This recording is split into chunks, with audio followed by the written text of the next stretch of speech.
Dun dun dun dun dun dun dun dun dun dun dun dun dun dun dun dun dun. I just love the Halloween theme song.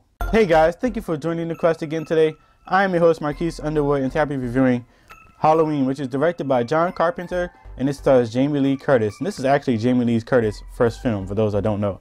But of course, I'm gonna review Halloween, which is, in my opinion, probably my second favorite horror movie of all time. It was first for a very long time until I saw this one movie that I may review. At the time when I first saw this movie, we were in the torture porn phase.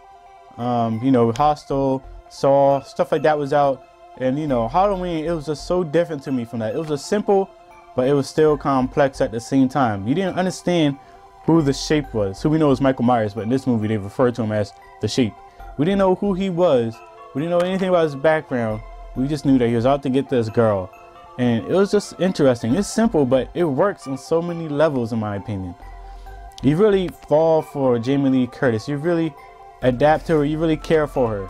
So by the time stuff hits the fan, you're just like, get out the house, get away. He's after you. Don't do that. Stuff like that. You really care for her, so you really want her to survive out of everybody. But you know, the acting in this movie is pretty good. It's not, it's not great, but it's good. I like the script. The script felt very relatable. It felt like stuff that teenagers would talk about. They're talking about, you know, the dances. I guess there's some homecoming going on. Talking about, you know, relationship stuff, sex, smoking, you know, drugs. It's all the stuff that teenagers talk about. They talk about that here. So it makes the characters very relatable, and you can just feel like you're within that circle. The way they use the camera shots, in my opinion, is just really good too. It's a lot of scenes where you're just like in the car with Michael or somebody else, and you just see their perspective. Like the opening shot in the movie when you're Michael and he's about to kill his sister. That's really cool, and it's all kind of like one take. That's really cool. You know, people talk about Birdman and how that whole movie was one take. You know, there's a few movies before that, they didn't do the whole movie in one take, but still paid homage to stuff from movies like Halloween in that aspect.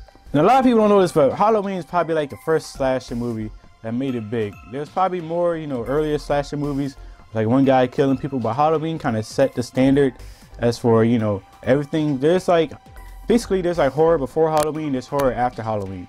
If you notice, after Halloween, there's, you know, Friday the 13th, which is basically, in my opinion, Halloween, but with more blood. You have Nightmare on Elm Street, you know, stuff like that. Beforehand, you had Psycho, the Thing, you know, haunted house type of stuff. But Halloween is probably the first slasher movie. And my God, does it work. It's just a simple premise, really. Just one guy going around, killing a babysitter, and that's what happens. In my opinion, Halloween, it does stand up today. I don't really see any problems with it. Maybe just a few things here and there. But overall, the movie, it just works, in my opinion. This is one of the best horror movies I've ever seen. It's not the best. And I really recommend this to anybody. I know people don't like the sequels, but I like Halloween 2. I like Halloween 4 and 5 too. So I would say check those out. Skip 3 because Michael's not even in that one. And the rest of them pretend like they don't exist. But with this one, definitely watch it, in my opinion. I'm giving Halloween an A+, a 4.8 out of 5. Just check it out. Like I said, one of the best horror movies ever. I think you'll like it, especially if they're being Halloween. Check it out and have a good one. So, have you seen Halloween? If you have, comment below with your thoughts, and I want to know, what's the best movie in the Halloween franchise? If you're new to my channel, join the quest. Thank you. Have a good one.